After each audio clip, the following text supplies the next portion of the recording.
Hi, Robin with Oxy-Dry, and this is just 2 bedrooms that I'm doing. Walk-in closet over here, and another bedroom over on the other side of the unit there. A move out, actually. It's about 5 years old, and you can see there's really quite a lot of wear where you can see the outline of the bed there. A lot of wear been going on around here, so it's a either Triexta or polyester. I don't know which one it is. I think it's Triexta. She's had the carpet cleaned before, and there was a great big, right in here, big yellow stain from dog upchuck. I pre-treated with the Suspend with stabilized CO2 in there, 3000 ppm, and it's already, I did that when I was pre-vacuuming, and it's mostly faded away already now, so we're definitely having success here. So we're going to clean it. We'll be right back, Robin. Okay.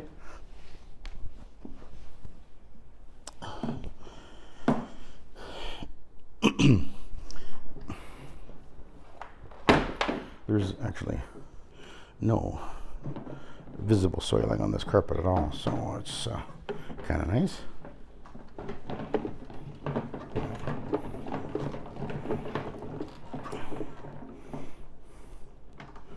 It'll be a nice, straightforward, easy to clean job. The other one room has a coffee stain in there, which I already pre-treated, and it looks like it's faded out already as well. So we're in business.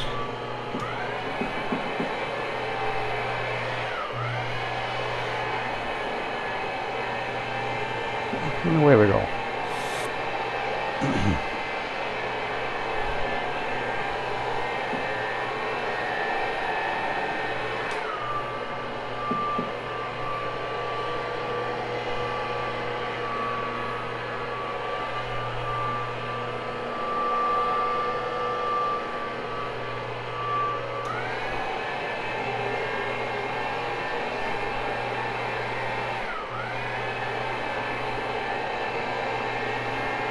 As you can see, I'm using the Astro turf pad.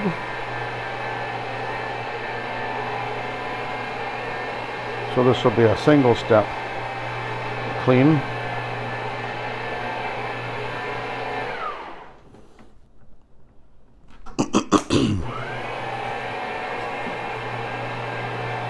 Actually, I got here. I'm up in a condo, and I realized that I needed to get my peroxy, and realized that I left it in my my other machine. I put it in the tank of my other machine I was using yesterday. So I gotta remember to pull it out of there. Usually it's in my spotter tray, and I forgot to put it back. So I had to go back down to the van and grab another trigger sprayer and put some peroxy in there and bring it up, because there's a fairly obvious coffee stain in the other room, which I already pre-treated now.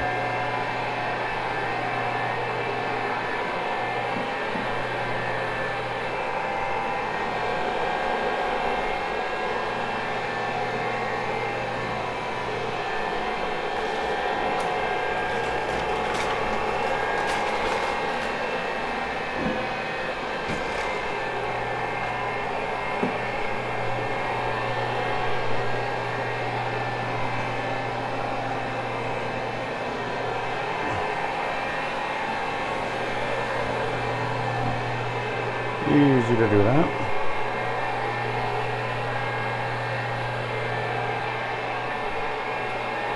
Work our way back down this, it was within the foot of the bed.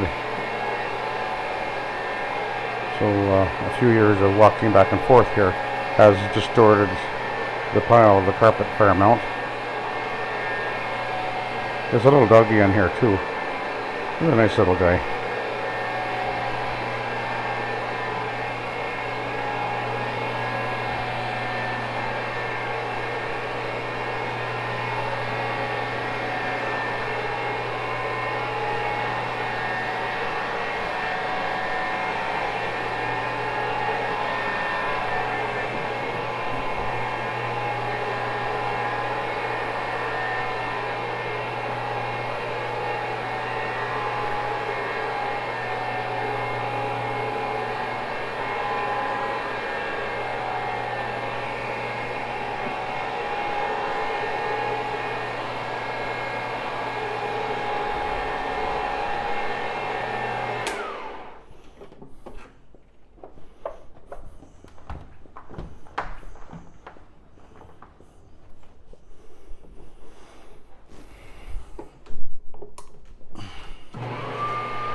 Yeah, you can really see the wear.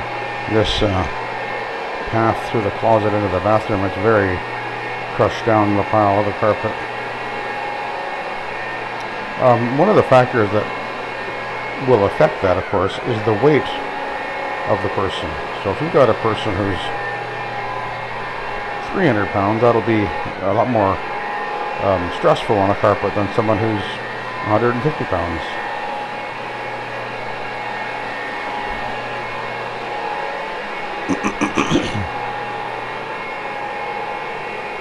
Oh, there's the little guy out there. The cute little guy.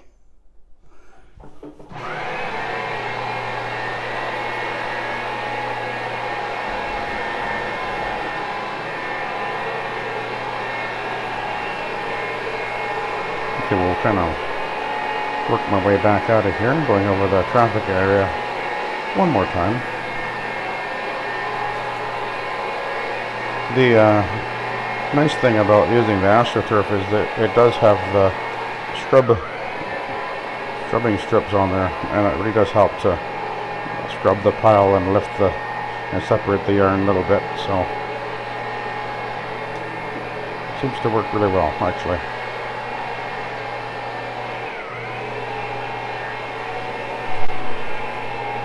Okay, we'll work our way over to the door. And oh, by the way, this is where the vinyl stain was, upchuck stain, and she said that she said the carpet cleaned before, and I didn't get it out, and I've got it out here, no problem at all. So just another day.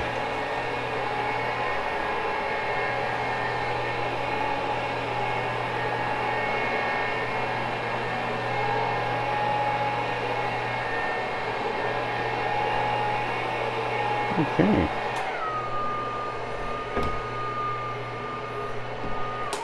All right, we'll go over to the other room.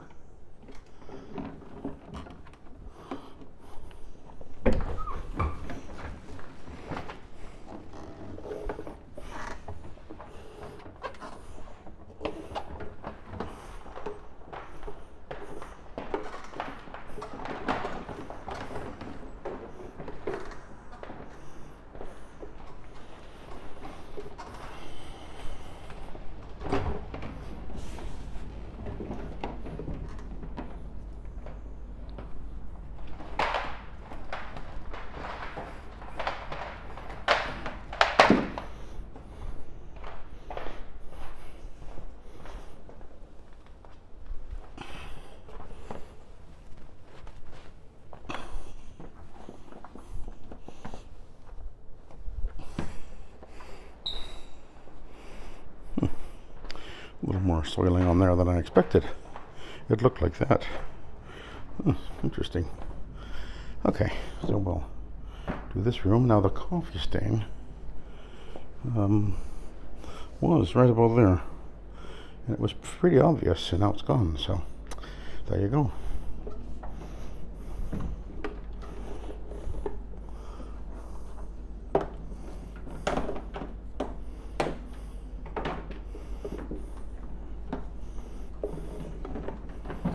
Oh, shoot. Accidentally disengaged. Oh, put that back on there.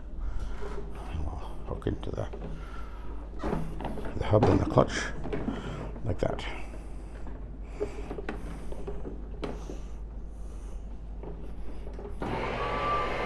Alrighty.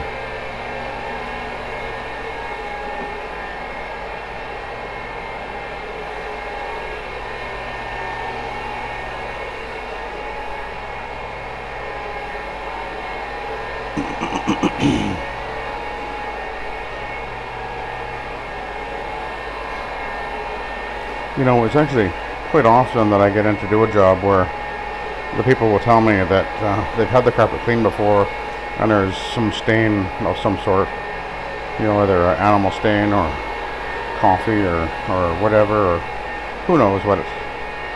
And they'll say, yeah, the last guys were here, I've had it cleaned before, never came out. I've had it cleaned a few times, stain never came out. And I clean the carpet and I take the stain out. That happens a lot. I'm actually not sure why these guys have such a problem dealing with what I think are just sort of normal staining, but usually the guys that are cleaning and having little, poor successes they'll be steam cleaners. And part of the reason I think is a lot of cases, these guys are lowball kind of guys, and they don't even bother trying to take out coffee or tea or wine or whatever animal stains. They don't even carry, either they don't carry the products, they don't, or if they're going to use it, they're going to charge you extra. That's one of the things they'll often do. Is so it's like, you want that stain out? I'm going to charge you extra. It's like, well, I get that because of their business model, but really, when people get you in to clean that carpet, they are expecting you to take the stains out. And the only time I would charge extra is if it's a really serious urine contamination situation, and that's pretty rare. I do occasionally, and I very rarely run into that anyway with the kind of customers that I normally end up cleaning for. I don't do a lot of that sort of destroyed carpet. I just don't. They don't come our way, or rarely do anyway. And I'm fine. I'm good with that.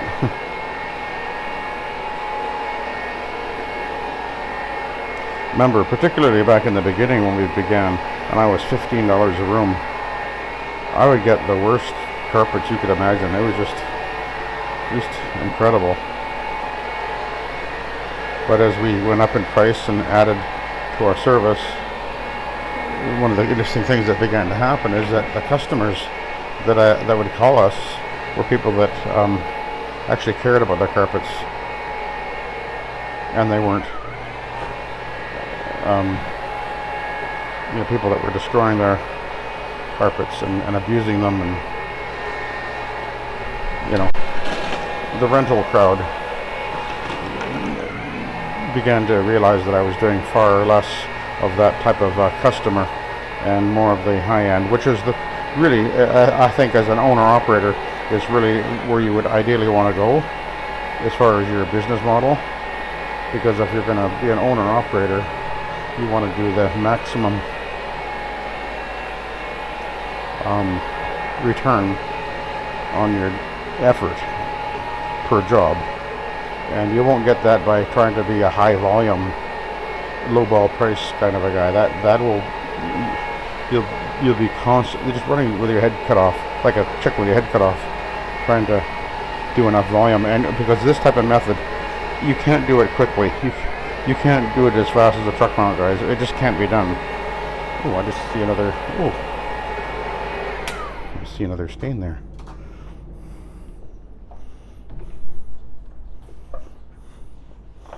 We have to take more time to clean the carpet, because you're going to want to. You really have to pre-vacuum, and these guys that are low ball, high volume kind of guys, they're not going to do that, and they can move. And the guys with truck one especially, they can move pretty darn fast. Whereas when you're using a method like this, you have to take your time. It takes you longer, which is why you want to charge more, and your time has a value.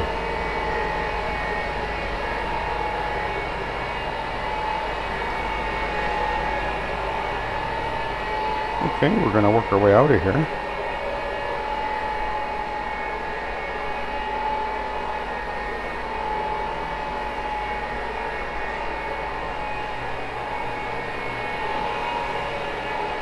I'll just go over to the entry one more time.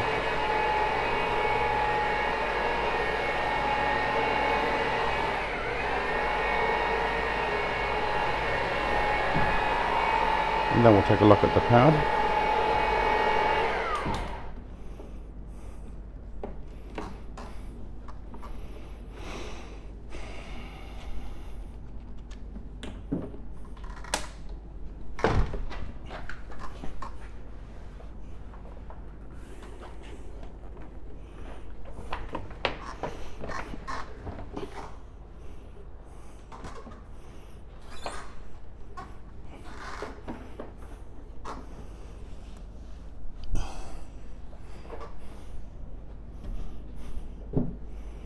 See, that's pretty grubby. For just the 2 rooms, that's pretty darn black. See, these things really, really do work. And by the way, why is it clean in the center? Well, the reason is simple. Your pad driver doesn't actually touch the pad on the back side of the... There's a hollow part in the middle of your pad on the pad driver, so that there's no pressure on there, so it'll often will get soiled up, but most often it won't, because there's just nothing pressing down on the carpet there. That's why that's happening. Okay, so I'm gonna now just post vacuum and I'll be done. But you see the coffee stain was over here. Yeah, it's 100% gone. And the stain, the big stain over there is gone. It was about this big. I'll let you go now. Oh, there he is. Thank you for watching. Have a good day.